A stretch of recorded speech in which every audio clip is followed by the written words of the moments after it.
Hello, everybody, and thank you for tuning in to the Liberty Report. With me today is Daniel McAdams, our co-host. Daniel, good to see you this morning. How are you this morning, Dr. Paul? Good. It's a good day today because we have a special guest. We do, yes, indeed. And the one thing neat about our guest, Thomas Massie, he's well known for being, a real believer in liberty, but he's also believe in being a little bit upbeat. Yeah. Sometimes people get too downbeat over this because it deserves to be downbeat. But Thomas, welcome to our program today. Hey, thank you, Ron. Thanks for having me on. Well, wonderful. I want to start off with, our history. Of course, I knew you before you were elected to Congress, and we served together for 2 months. Yes, for like 7 weeks. I was so excited to sit next to you and try to absorb some liberty before I had to do it on my own. Yeah, but there's one thing that I want to caution you about. Before you came, it didn't happen because that was such a short time when both of us were there, but people would come up to me and say, Ron, you are the best congressman there is. And I'd always say, well, you have to consider the competition. So that's what I'm going to tell you. You are the best congressman, but you have to think, what about my competition? Right. They say when you get elected to Congress, you pinch yourself and wonder how you got there. And after a couple months and you meet your colleagues, you start wondering how they got there. Well, I'll tell you one thing that you really would wonder if you ever, or when you become a candidate for president, you go and you run into 6, 8, 10, 15 candidates, or look at the Democratic group right now, and you say, and you get to know them a little bit when you're on debates with them and talk to them a lot. You say, what are these people are going to be president of the United States? I used to think that there's no way that an individual like me or somebody else could be president. But when I looked at them, I was like, boy, what a difference. People shouldn't be reassured once they know some of them personally. But of course, that's a good argument for smaller, less intrusive government, because these folks aren't angels. They're not savants.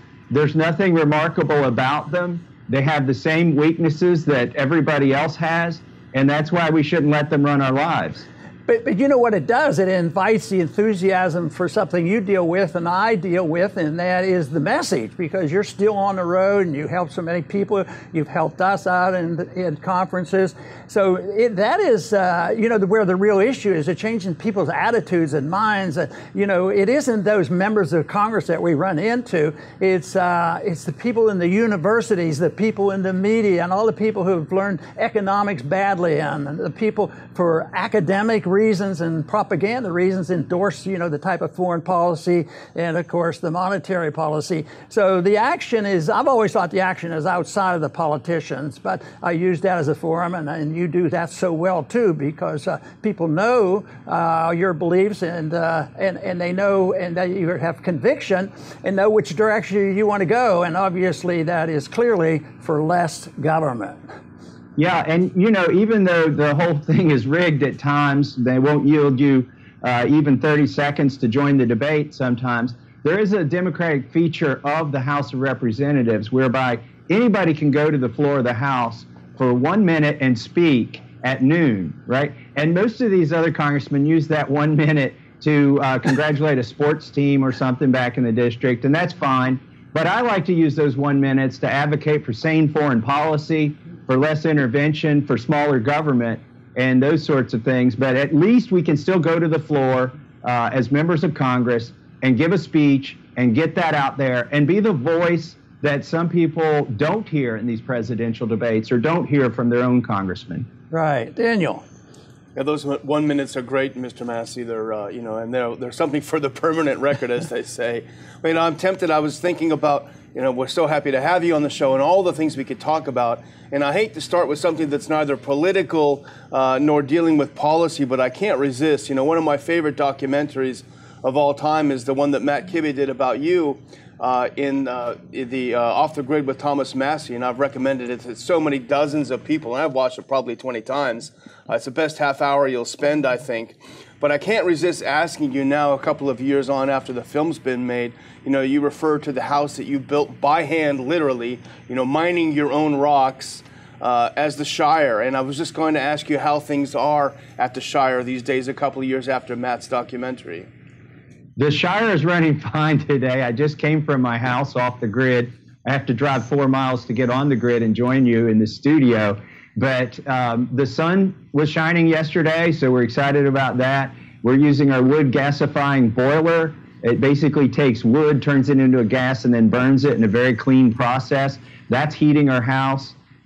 Since we made the documentary, I've made some upgrades. For instance, I added some solar panels that are vertical so that when it snows here in Kentucky, you don't get much of that in Texas, but when it snows here in Kentucky, the snow doesn't accumulate on those new panels. And I upgraded our battery. I had this bunch of clunky lead acid batteries in my basement. Instead, I've now found a battery from a wrecked Model S Tesla. I took it apart and rewired it for 48 volts, reprogrammed it, and it's running our house today. That's amazing. Wonderful. Walking the walk and talking the talk, Yeah. both. That's something. Well, I have a question on what's going on in the public right now, and we'd like to keep up with all the events. And the biggest event right now is coronavirus, and it's significant because there's a lot of strong feelings in both directions. You know, it's the end of the world, and the other is it's a bad cold. And by now, you probably have been asked about that. Have you been asked about the coronavirus and what one must do and whether or not there should be quarantines? Or has that subject not come up with any of your media?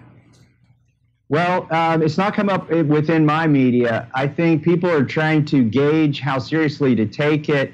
You know, we had the Ebola scare and the swine flu and the bird flu and all of these other plagues that were going to decimate the population, so to speak. I think it's good to be cautious, but I think also at the same time you can have more casualties from overreacting. So I'm paying close attention to the reports that we're getting, and you know, we need to understand how the virus spreads before we start, you know, trying to figure out how to keep it from spreading. And it's a new virus, and it behaves in new ways, and I think that's what's bothering people the most. Well, I think what I sense from your statement is a medical statement. First, do no harm. So, and politically, well, you're the doctor. You're the doctor. I'll listen to you, Ron. Yeah, but the politicians don't follow that much. First, do no harm. They wouldn't have anything to do. You know. Right, that's right. Daniel. Actually, the political equivalent of that is never let a good crisis go to waste. Yeah, there which you is go. what Washington is probably saying. But you know, Mr. Massie, you've been very vocal about this whole impeachment business, and I've seen a couple of great floor speeches, and I've seen some great statements. In fact, I think one of the best tweets I've ever seen, which captures the whole thing in just a couple of words: if withholding foreign aid is an impeachable offense, why did Joe Biden threaten to do it?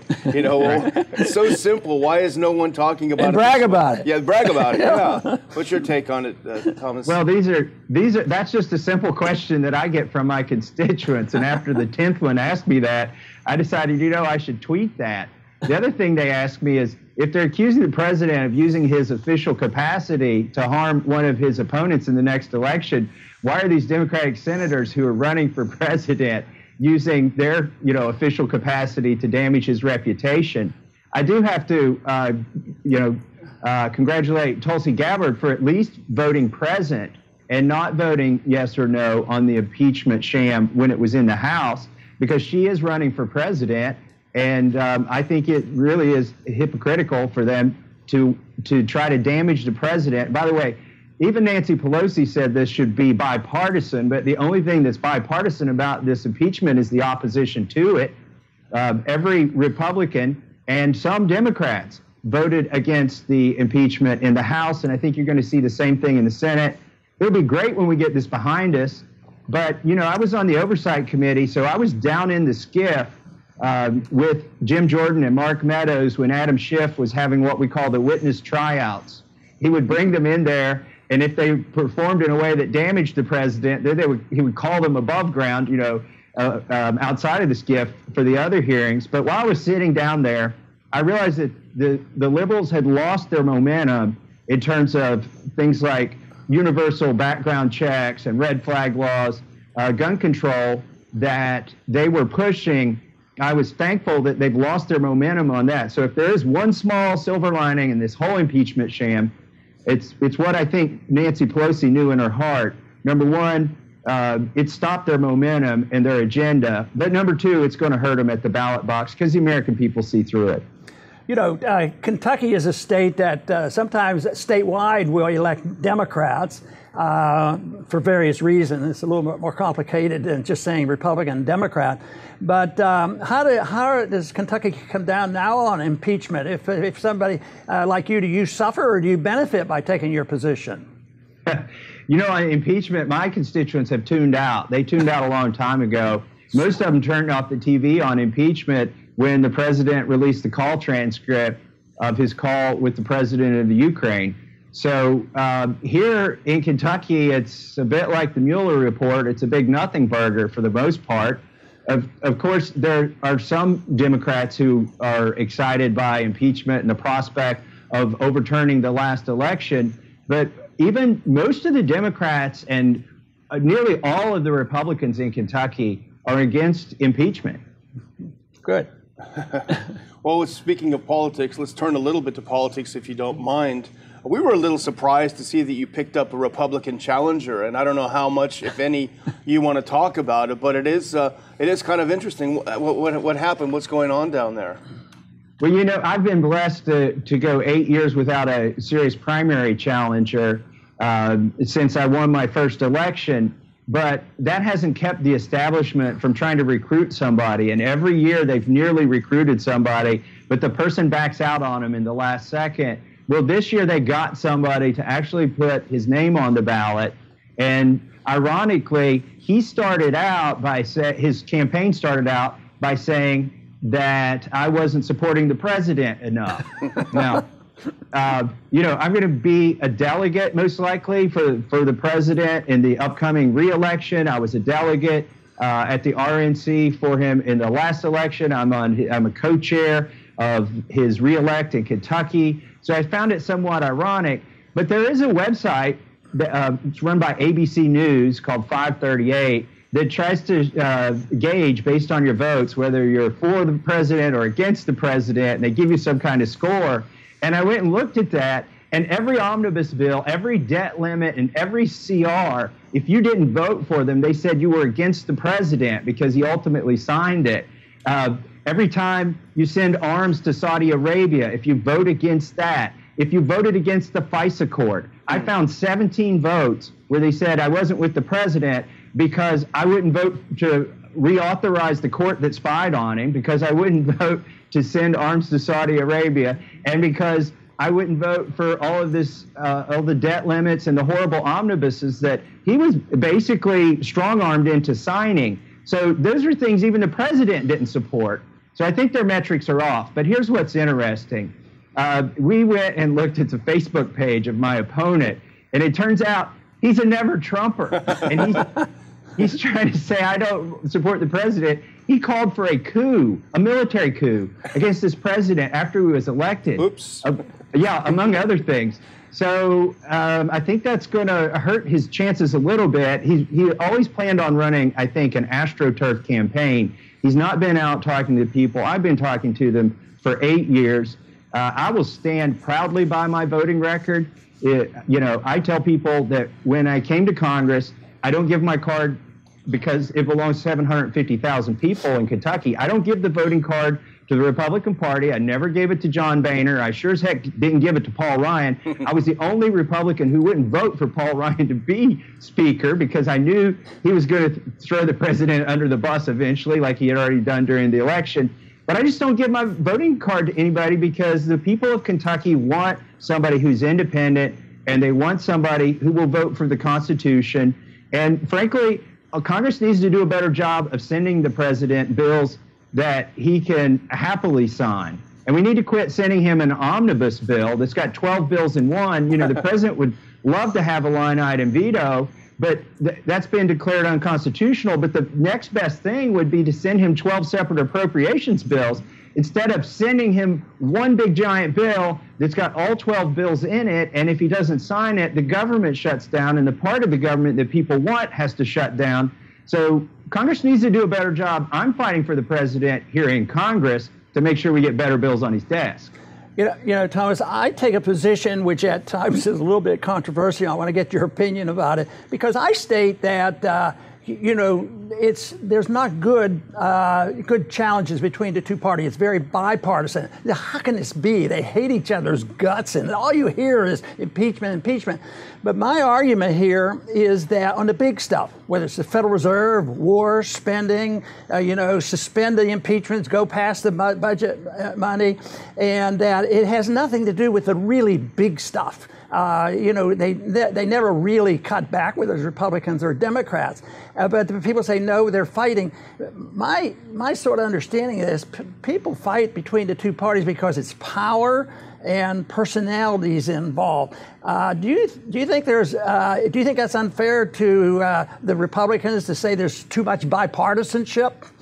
No, that's not unfair at all. Even when Obama was president, the Republicans in the majority would gleefully send him spending bills that spent way too much money. The bipartisanship should be in favor of returning to sane fiscal policy and sane foreign policy. But what you see is there's a bipartisan coalition that's always ready to vote for another war, if they even had the courage to vote on it. But they'll definitely spend the money that it takes to have another war. And they get together and they agree to spend more money. And a lot of these fights that you see between Republicans and Democrats in the media, they're kind of fake because at the end of the day, the Republican leadership is whipping with the Democratic leadership to get everybody in the House to vote for these horrible omnibus bills. Yeah. Well, there is a good bipartisanship too. You've reached across the aisle, for example, with Barbara Lee to repeal this horrible 2002 authorization for military force on Iraq, and that's the kind of good bipartisanship, right. The real bipartisanship. But I would like to turn to another topic, Thomas, and I know that you're very active in this, and so I wanted to get your take. You've been very active on Second Amendment rights. You've been to so many rallies lately, and I'm wondering what is your take on what's happening in Virginia? It's amazing to see. First of all, the swift turnaround, the swift attacks on the Second Amendment, but then also the people's responses, which to this point have been ignored. So I'd love to hear your take on Virginia and the Second Amendment. Well, I think the sanctuary county movement for Second Amendment, I support that. Some people wrongly liken it to the amnesty for illegal aliens, the sanctuary city movement there. But that's more of an elitist movement, the illegal, alien amnesty, whereas this is a popular movement that's supported by the voters, the Second Amendment sanctuary movement. And basically what they're doing is saying, we're going to push back. You're violating the Constitution. That's the other thing here is, I'm a conservative. I believe in the rule of law. I think it's bad to have a rule of men or a rule of kings. I believe in a rule of law, but the supreme rule of the law of the land is the Constitution. So what these Second Amendment sanctuary county movements are about is saying, you know what, we're not going to violate the Constitution. Even if you have some intermediate law between the Constitution and us, that's not valid. And so I support it 100%. I went to the Second Amendment sanctuary county movement in my own county. They had the biggest turnout they've ever had in that courtroom in just a small town. And then this past weekend, I was in Frankfurt at the rally. And I'll tell you what, these are the most peaceful, polite rallies you've ever been to when everybody's carrying a gun. It's the opposite of what the news tries to portray. And of course, there are all stripes of life there, all ethnicities, but the cameras only, try to film the Caucasians and put that on TV and try to make this about some, privilege movement or something. That is ridiculous. God made man and Samuel Colt made all men equal. So that's, and he also made men and women equal. We have some great legislators in Kentucky who are women who were actually instrumental, Savannah Maddox was, in pushing the constitutional carry bill that we got last legislature in Kentucky. So I think it's a good movement. I support it. There are sheriffs who are willing to go to jail. They say, we won't enforce the law. And it's not as a stunt. They're willing to go to jail because they realize there needs to be a court battle. Instead of locking up one of their constituents, they're ready to be locked up in order to fight for their constituents.